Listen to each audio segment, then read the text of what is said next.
Let's talk about it. This edition of the podcast is just me, and this episode is What's Good. And part of the motivation for this is the local Haida Gwaii Council of the Haida Nation has a publication called Haida Loss, and it was brought up that I have a podcast, which I wanted to just first of all say thank you for noticing that I was online.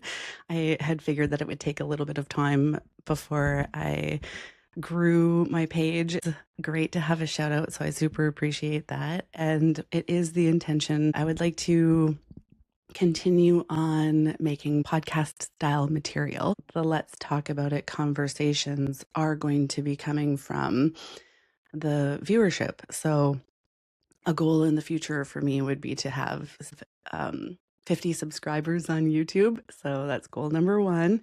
And then I can do live events, conversations in rooms together. That would be even better. So this is the idea of it going forward. And the reason for the pause to this point in time is that I have been working on creative content.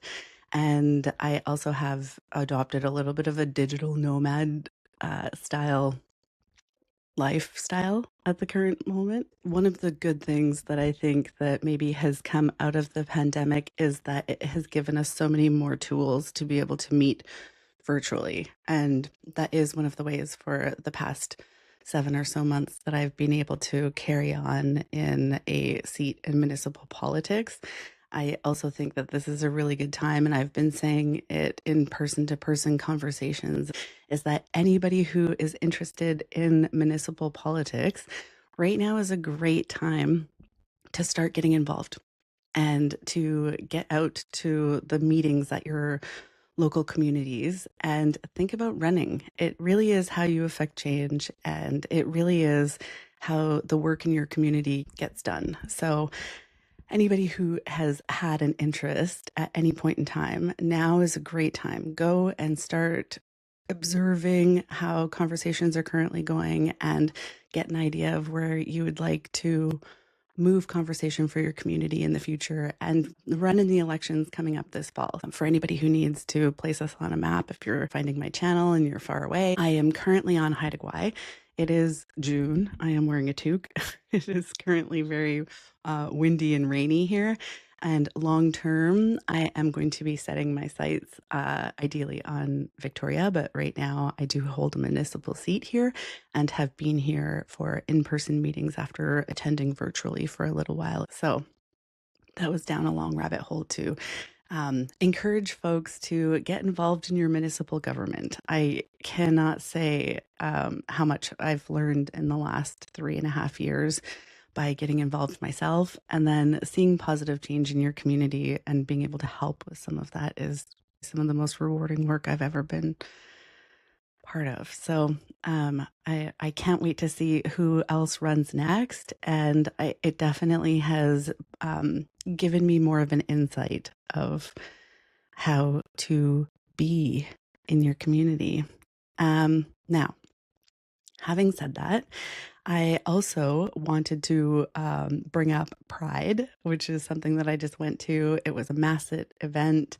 Pride celebrations are going to be coming up in communities all over. One of the things that I've been reminded of and was reminded of again last night is that Pride is a protest, but also Pride is a celebration. And being there as an ally, it was such an amazing event. And I got to see some local performers and also some that were visiting from Victoria, which were just super fabulous. For anyone on Haida Gwaii, if you get to see the Royal We, they are a music collective and they did such an amazing job and they really connect with their audience. I can't wait to see what ends up happening as their growth journey happens. And there were also like dancers and performers, and I don't know how comfortable she would be with a shout out, but honestly, I left so wow by Jocelyn. She's an athlete, and I've seen her as an athlete in lots of different capacities, but last night I just have nothing but a star eye emoji for you now. So very like it was amazing. So Pride, happy Pride to everyone. If it is a protest and it feels that way for you, you have allies. And I was able to witness that in my own community last night. The next thing is I am well in my way of creating my creative content that I was working on in the meantime while not focusing on growing a podcast, but I am growing the channel. And along the way, I am also taking notes and going to be sharing as much as I can with the tools that I found that are useful. So, one of the things I had told to my kids a number of months ago was that consuming so much content, start to find your own voice if you feel so moved and figure out how to be online in a good way. That is really what my whole channel is about, whether it's creatively or through conversation type podcasts. It's all just about curiosity and how to be online in a good way. There is something to be said with like hate begets hate, stepping into the realm of anything that's in the flavor of negativity. It just seems like it snowballs. So the more positivity keeps growing from yourself and then also your community that you're participating in. Of course, if you have a cause, be riled up and use your voice, but also I think leading with passion and leading with positivity. I had done politically and also professionally, and also want to be doing with any kind of content creation that I'm involved in. And I would love to hear any other tools, tips, tricks, or anything else that anyone else is learning along their journeys and ways. The kind of content that I'm looking for when I'm consuming content online. So if you have different tools that you would recommend that maybe I take a look at, then I would definitely try them out. The tools that I've been using that have been so handy so far is I actually have really started to like CapCut.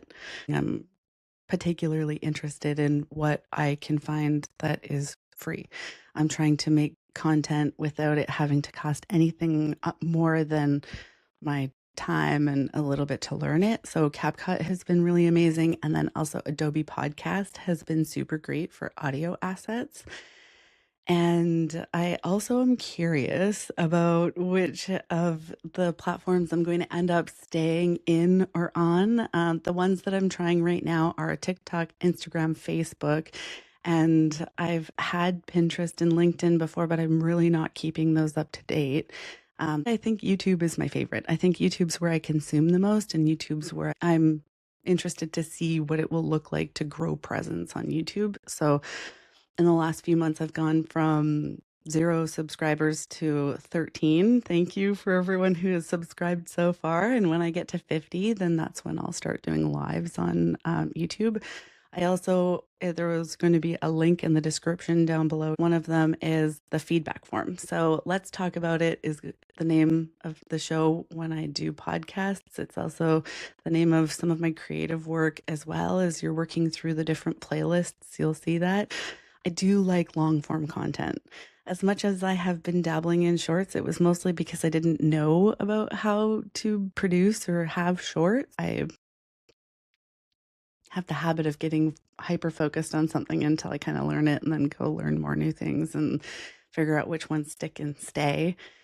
But I do like the long form content the best, and that is what I also like to intake. And there's something about me that feels a little bit like I would like for YouTube to be what I think maybe MySpace was.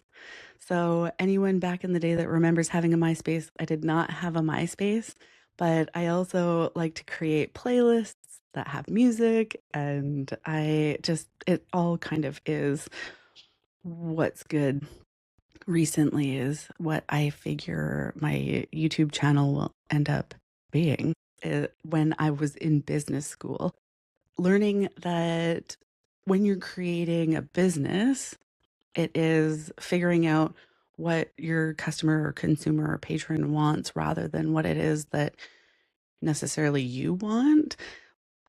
It's a combination of both, but I am right now just looking at the different platforms and seeing which ones have the uptake for which kind of content, and then eventually, I think also the posts that I have will have different kinds of content on each of the different platforms that I will end up sticking with. And there was a video that I had done with my kid Cohen a little bit ago. He's young, he's a teenager, and he was saying what platforms he thinks different age groups are on. And I thought that was really interesting. That was like the first step for me into the direction of which ones I wanted to pay attention to first. AI, let's talk about that for just a second. I I know that there's mixed feelings about it. I've had some very passionate feelings coming my way. I am noting how much you actually know when there's feelings being expressed. I just would give a little bit of a caution. I mean, I take a caution, but I would also I would express to have some caution with being so passionate about something if you don't actually know very much about it, which was part of the reason why I went down the path to learn some AI things. And I think that there's some amazing uses for it. And there are some podcasts that I've been listening to recently that are saying things. It's like the human collective creating their own God in some opinions. And then there also is, I had made one short about this, is what if AI is your future self trying to give your current self some information or tips. I've mostly been using Google, and I like Gemini and I like Omni and all of the Google tools. I do use them when I'm creating things, and it is super helpful. Prompting. If you don't know about prompting, look it up, figure it out what it is you want to do, and then look up videos on how to do that. So, one of the very first things that I learned is to give your AI a role at the beginning of prompting. So, the first few sentences that you put into your AI are going to be the most important. In a lot of cases, I'm getting AI to teach me how to interact with it. So, another way people are using it as their own travel agent. So, you say, this is the place that I'm interested in going to. This is how many dollars I have. This is about when I want to go. Map out for me what flights, accommodation, food, activities, all of this would look like. Another way that I've been using it is you are my editor, is one of the first things I put in. So, when I've been working on creative writing projects, and then I run my projects through AI, I let it know, you are my editor. I need to know what my character arc looks like, or where I've been using the same word too many times, or if I've introduced a concept and then not brought it up again, am I just leaving ideas in limbo? Show me where these issues are coming up. And that has been super helpful. The thing that I like about it is one of the theories that I've come across a few times is that in a lot of ways, AI is one of the biggest global equalizers that there has been maybe ever, because it gives everybody the ability to take on new projects. For example, before, if I was going to make a story and create content, I would have to have somebody teach me how to edit video, and I would have to have someone edit my own work for me. All of these jobs that would have made barriers to being able to make content now are no longer there. And I can just say, I want to do this. I want to do it for free. Teach me how. And then also learn how I learn so that when we're taking on new bits of the project that we can arrive there faster. And so it is really learning how to organize your own thoughts with a program. That's kind of how I'm using AI as well. And I do think that whatever it is you want to do, if you don't want to be recording things, but you just want to organize your own thoughts, I think it's really great for that as well. Um, But I mean, I'm also gonna keep my mind open to listening to any of the opinions that are different or counter the things that I'm saying right now. I'm not locked into this is the truth. It's here. It exists. It's growing. And like the internet, when it was new and not everybody was adapting to working online, doing banking online, using email even. We can all think of generations that haven't made the leap into being online or conducting business online. I think it's about the same kind of level of change as adopting internet into our daily lives. And I'm curious about right now is about, how much energy it consumes. I know that when you're cooling serving room like server rooms and things, it can be a big consumer of water. These are all things that I've started to look up. I do like to see real numbers, and hearing yelly debates does make my ears shut down a little bit. It's harder to hear what thoughts, opinions, and actual facts are when it's coming in a yelly way. And I'm saying this because I was observing some of the protest to the TELUS data center that's going into downtown Vancouver. If I'm looking at the facts on paper that I was easily able to find, this data center is going to be created in an area that was dead space.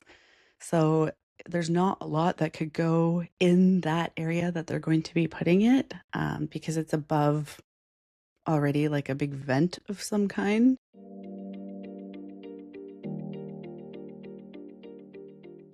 To have some Canadian infrastructure like that, I feel like there's a good argument about that being a positive, because if these things exist, they're already here, is infrastructure that's going to be widely used by the public in one way or another, whether or not everyone does or not subscribe. The question that comes up is who owns your data, right? I felt like that was a point that we all could be considering, is that if this is a thing, it's already happening, it's already here. Whether we're actively participating or involving ourselves in AI pursuits, it already is here. You already do exist in the realm of it somehow.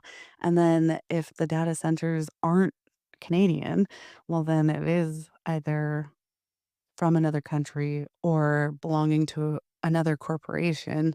So I do think this is the attempt of a Canadian company to give infrastructure to the folks of our province and country to have a little bit of control over our own data. But also, this is a topic that I've only just started to look at. So if you have more information or links to real information and real news, then please do send them my way, because I am actively keeping an eye on these things. At the current moment, I am moderating all of the conversation and everything on any of my channels or pages on my own. If anything is like yelly or just negative for being negative, that's the kind of thing I'm just gonna delete and not even answer. I want to see positive, useful, fact-based, or, like just a genuine share of your own opinion is good too. But if you are going to say facts are facts, then I think also being critical of where you're consuming your information from, is an important piece to deciding whether or not something is true. Last couple of things that I will chat about is that I did try the platform. It's like a forum platform called School, SKOOL. That was not for me. I think it seemed like an MLM, like a multi-level marketing thing. Its premise seems to be about building online community and then monetizing it. It seemed like a solve for a problem that doesn't need to actually be a problem. I think that when you're doing it right, that's what YouTube ends up being for you anyway, or any of the other social platforms. I think that you create community on any of the platforms you want to be on, and you don't necessarily need to pay for it. So I had an account, I did the free version, and then I deleted it. And I don't see a lot of value to programs like that. But it also does leave the question of if I'm going to go down this path of being a digital nomad, it's how do I actually feel good about monetizing anything that I put online? I actually don't know the answer to that yet. Right now, I'm just looking at building and exploring community because having it be a cheesy way to just start making money by subscribers and that is not the path that I'm trying to be on.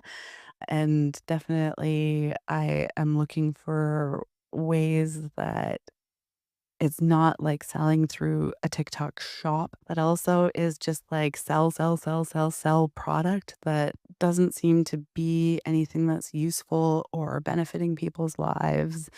And I don't know that I would feel good about monetizing in a way that was selling things to people that they didn't need. So as like a core value of what it is that I would be looking to achieve if I go down the path of monetizing it. It's not trying to sell things that isn't going to benefit people's lives. And the last little piece is that for the last few years, I have consumed a lot of comedy. I have always enjoyed stand-up comedy, and then I've gone down the path even more of going to see live shows, especially last year, I did a big road trip through the United States and, like, through, down south in the States, and I like to see how comedians are growing themselves online and what that looks like. I have found so many more comedians than I would have otherwise if I was just waiting, for example, for, like, a Netflix special.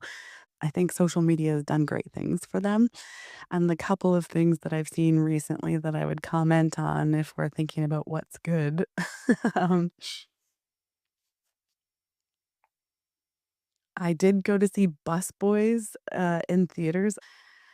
I didn't really know what to think of it, at least for the first half hour, and it really won me over by the end. I would say that Theo Von seems to be someone who has a whole lot of heart.